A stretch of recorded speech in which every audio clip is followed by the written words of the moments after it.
amadini ikintu negatifu cya mbere watora nuko acamo atandukanya abantu.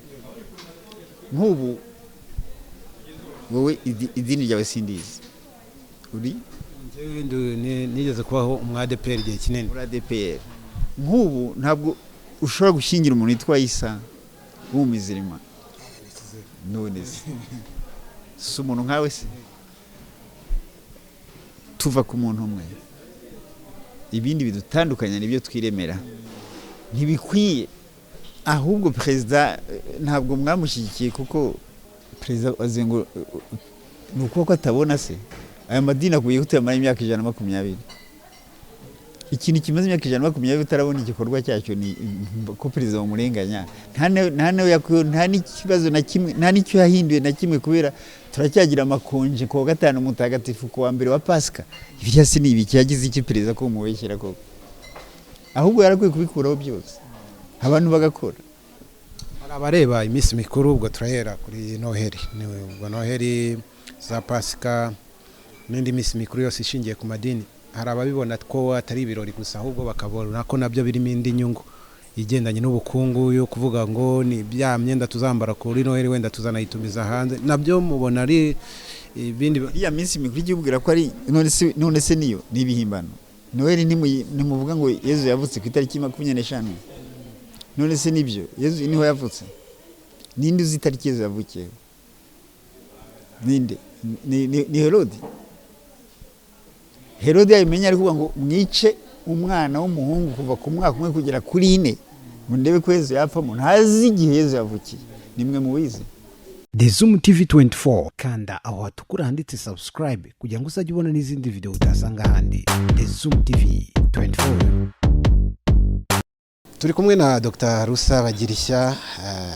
Ibintu cyane abantu benshi baramukunda, ariko cyane ku ngingo nk'iza abantu benshi baba bakeneye no kugira ubumenyi no gusobanukirwa. Hari abantu bakunze kuvuga ngo no gukura igihu ku maso. Ingingo y'amadini ni ingingo itavugwaho rumwe, cyane bamwe bayabona nkazafasha abantu kujya mu ijuru kuba afite uko kwemera, ariko abandi bakabona amadini ngo ari uburyo bushya bwaje bw'ubukoroni ndetse no gusahura ibihugu. Mwakoze ubushakashatsi bwinshi ku madini ndetse n'imibanire y'abantu, amadini ariko na politike nanone mukunze kubivugaho. Idini ritwaye iki mu rwego twabivugamo mu rwego rusange? Ubundi amadini ni mabi. Nibizi yuko ko hanga twicaye mu idini turavuga gahoro. Yuko ko hanga twicaye muri Casifex ni y'abapadiri. Sinzi muri nature yanjye ikintu cyakozwe n'umuntu nta gaciro ngiha, kuko umuntu akora ikintu mu nyungu ze. Mpa gaciro ikintu cyakozwe n'Imana. Hari abantu twari kumwe ejo bundi n'uyo tuvuga ibintu nk'ibyo, ndavuga nti iyi hoteli wayisenya ntimwakubaka indi, ariko agashishura kazi gatoya ntubona ukuntu kangana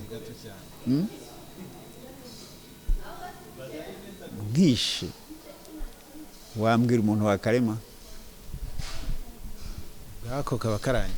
Oya, hari umuntu warema agashishe kubera iki karimwe n'Imana. Rero amadini si Imana yaremye, amadini yarimwe n'abantu.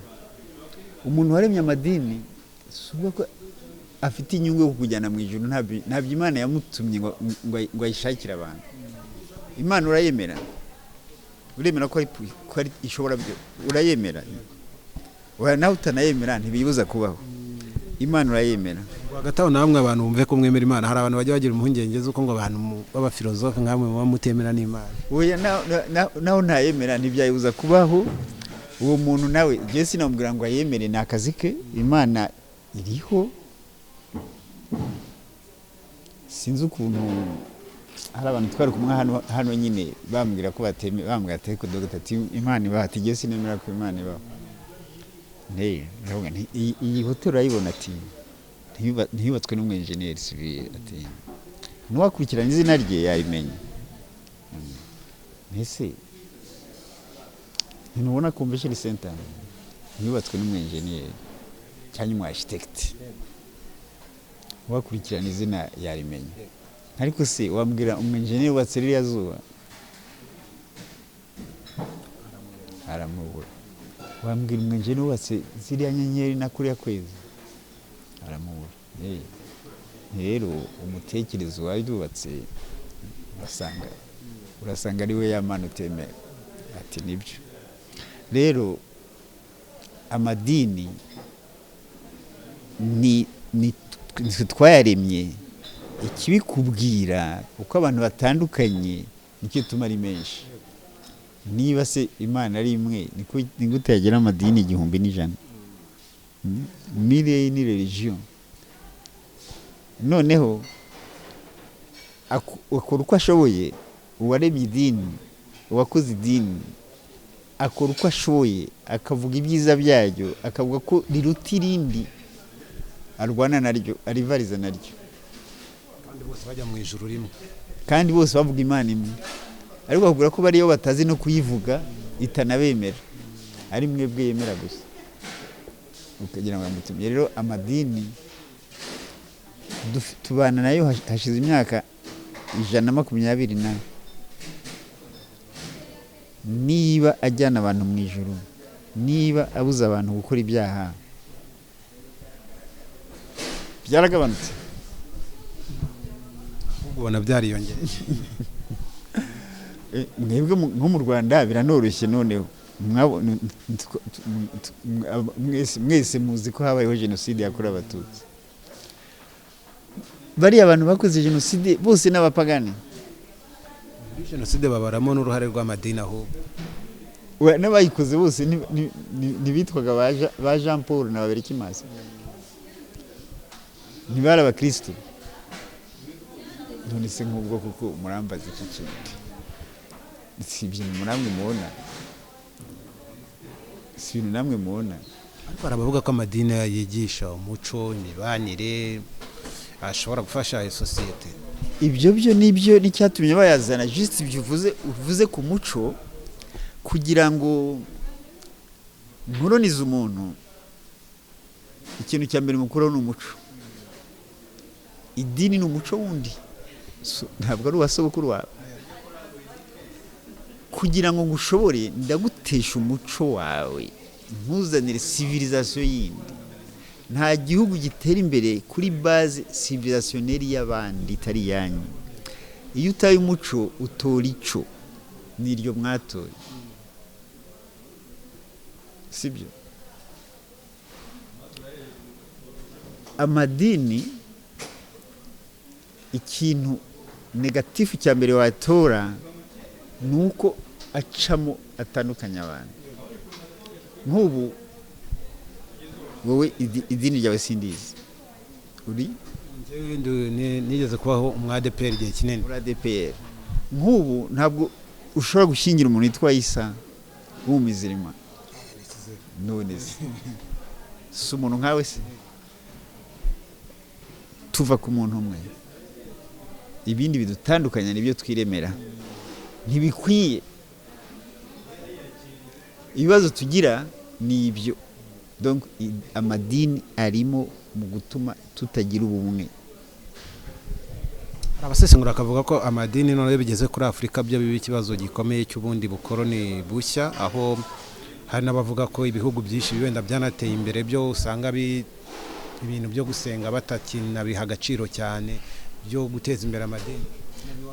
Gusenga n'idini ntacyo bipfana, sibyo? Ngiye nta dini ngira, ariko ndasenga. Ibyo muri Afrika ayo madini uvuga yazanye n'inkunga. Amadini akiza yazanye inkunga, bakazana nk'amashuri abana banyu bakiga, babaha amakaye, babaha amakaye y'ubuntu nka za Caritas, kugira ngo nyine bagire abayoboke bo kujya ahandi. Rero ikintu cyose kije kizanye inkunga nta urukundo rurimo, ni ugushaka kugira ngo mbi approprié mu babange. Abacakara bava muri Afrika bambukiye Uwida muri Angola, muri Benin no muri Senegal benshi cyane handi muri Benin. Bageze hakurya, ikintu cya mbere activity ya mbere bakoreraga barabatizaga.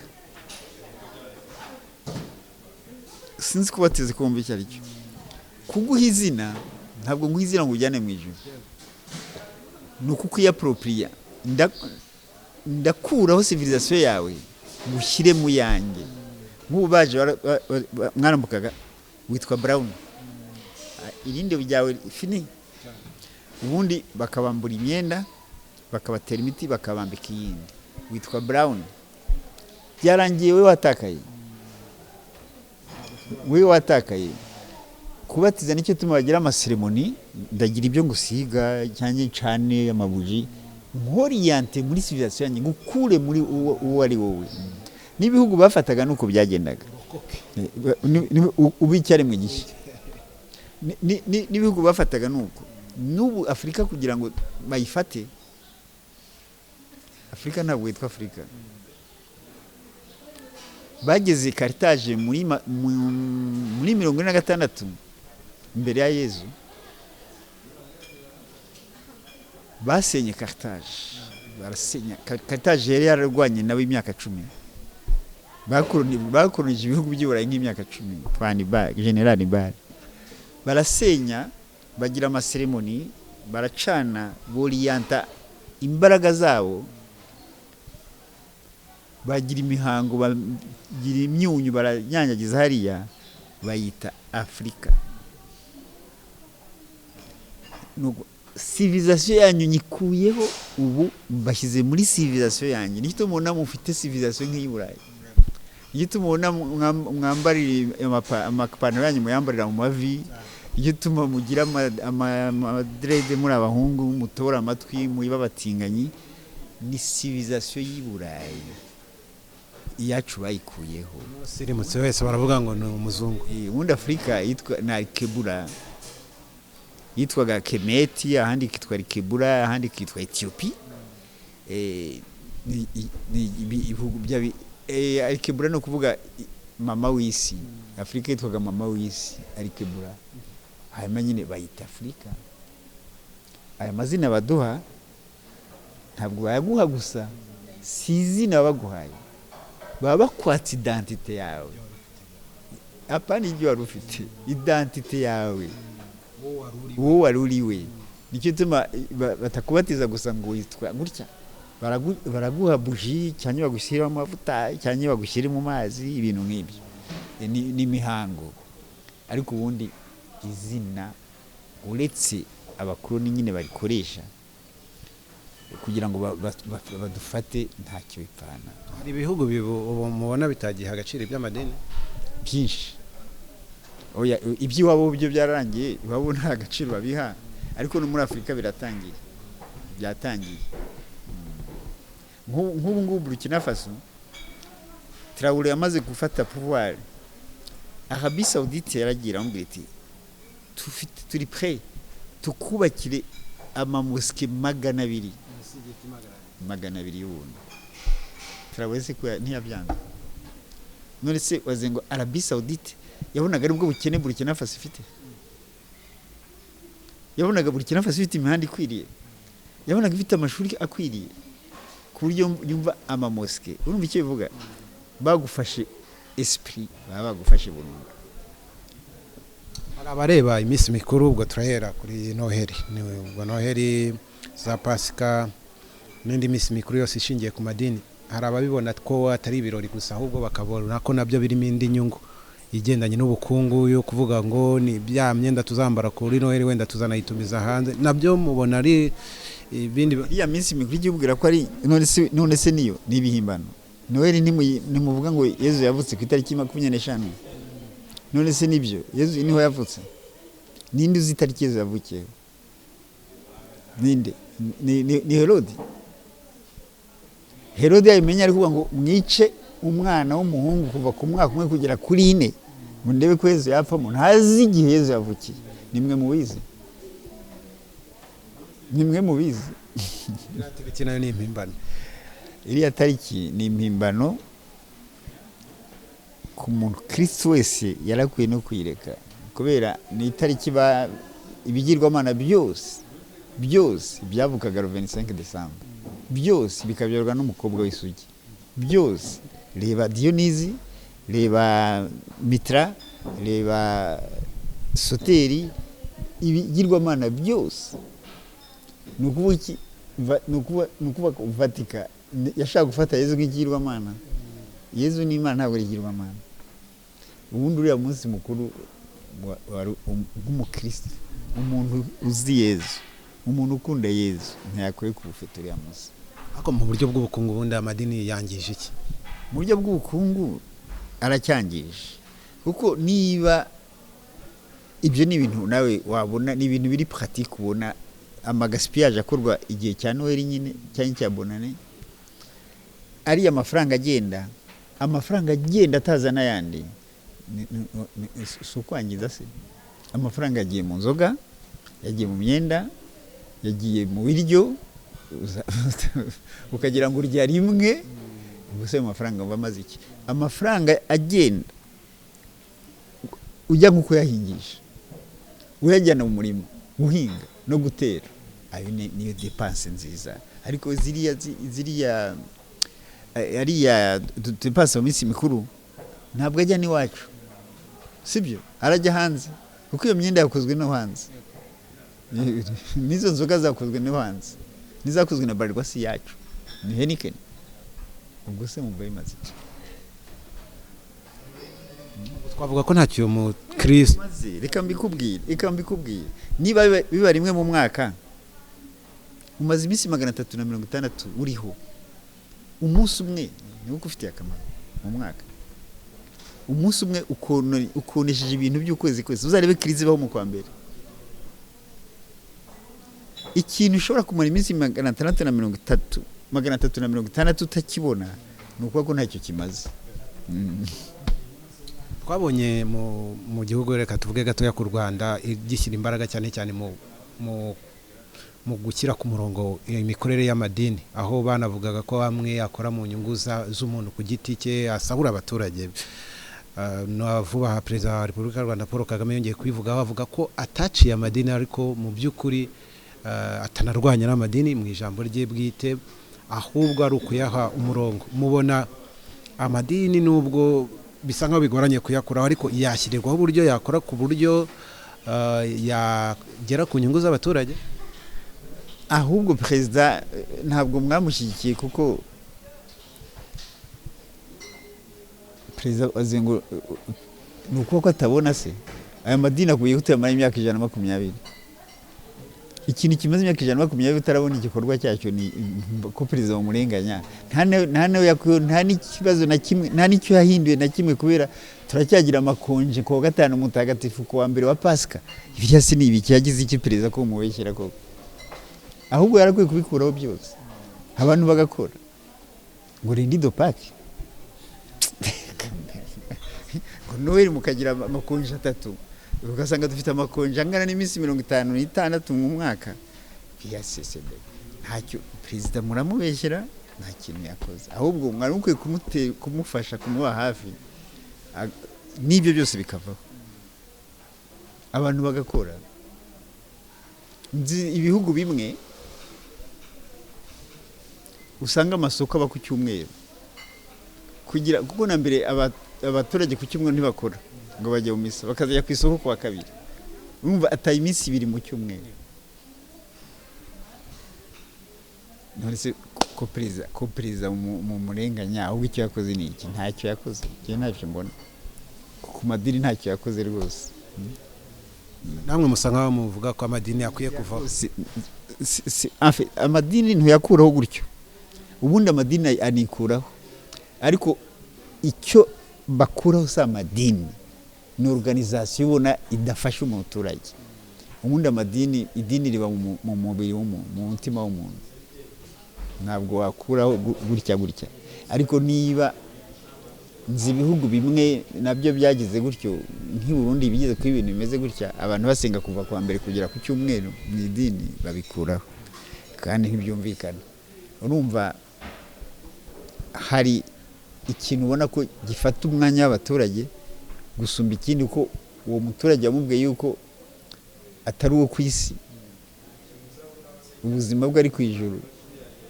Ni strategie y'abakolonizateri bavuga ati abanyafurika mu bakundisha ijuru, mubangisha isi turayikeneye, aba ari byo twaplika n'ibyo. Ariko b'amadini ntibayakunda. Wari wabona hehe? Wari wayabona hehe? Ama-eglise hariya hose ntibayagurishije. Uzajya uburayo urebe, uzanyereka abajya mu ma-eglise bajya hehe? Mubona mu biganiro byinshi twagiye tugirana mwagiye mugaragaza ko hari impinduka zishobora kuzaba benda bitewe n'amagenerasiyo ariho. Iyi generasiyo iratanga icyizere cy'uko imyumvire y'amadini izagera ikavaho, yivanaho. Hari activite nyinshi, nk'ubu par exemple ntubona nk'iburayi, mu bihugu birendisirize, simvuga iburayi kuko iburayi nta nubwo ariho ndisirize gusumba ahandi, ariko reba nka za Chine abantu barakora 24/24, nta kuvuga ngo dimanche samedi barakora.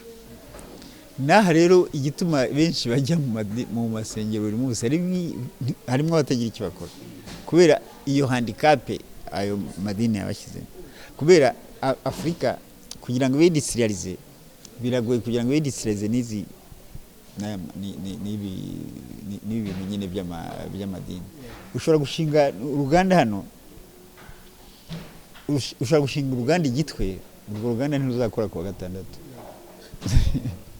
Urugo uzashinga hano ntibazakora ku cyumweru. Urumva rero ibyo byose nta handi.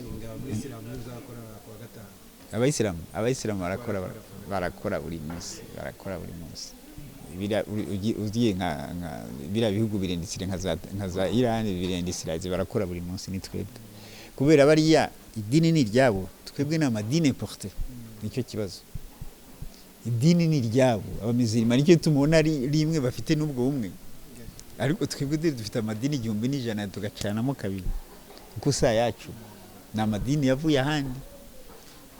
Ntabwo igihugu kirakuzanira idini kikakuzanira intambara. Dusoza, hari umukristo ubibayemo imyaka banabivukiyemo ushobora kuvuga ati Dr. Rusa ari kungumura? Oya, ntabwo yagumuka. Uwo ngo ntiyagumuka. Ni Burayi haramwa afite imyaka 100 baracyajya.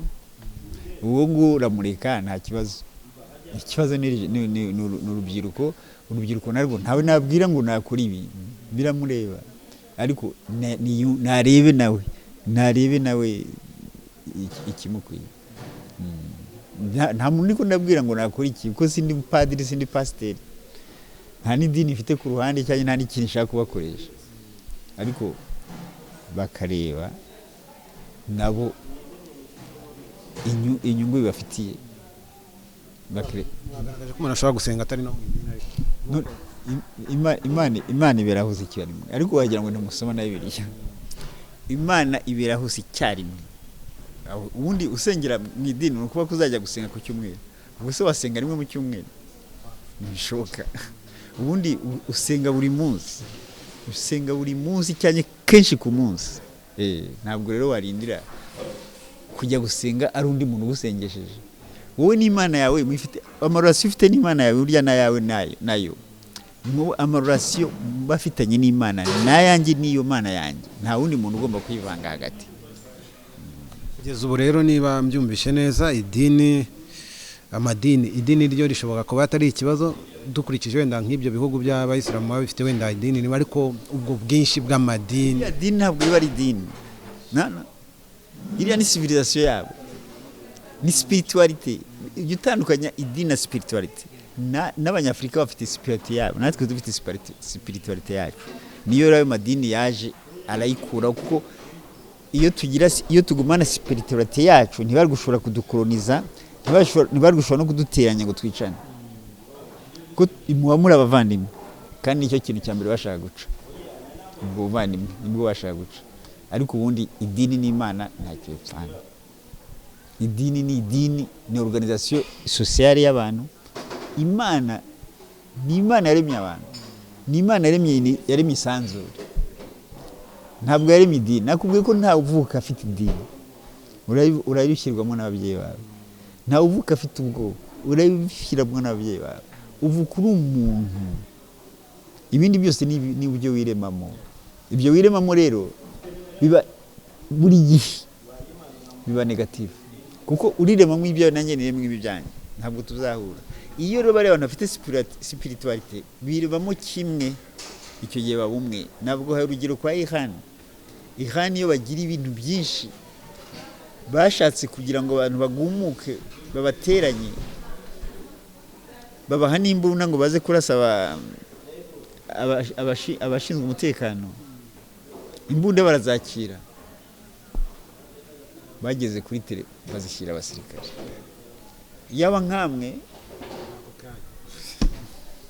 Urashimiye cyane Dr. Merci à vous. The Zoom TV 24, kanda aho hatukura handitse subscribe kugira ngo uzajye ubona n'izindi video utasanga ahandi. The Zoom TV 24.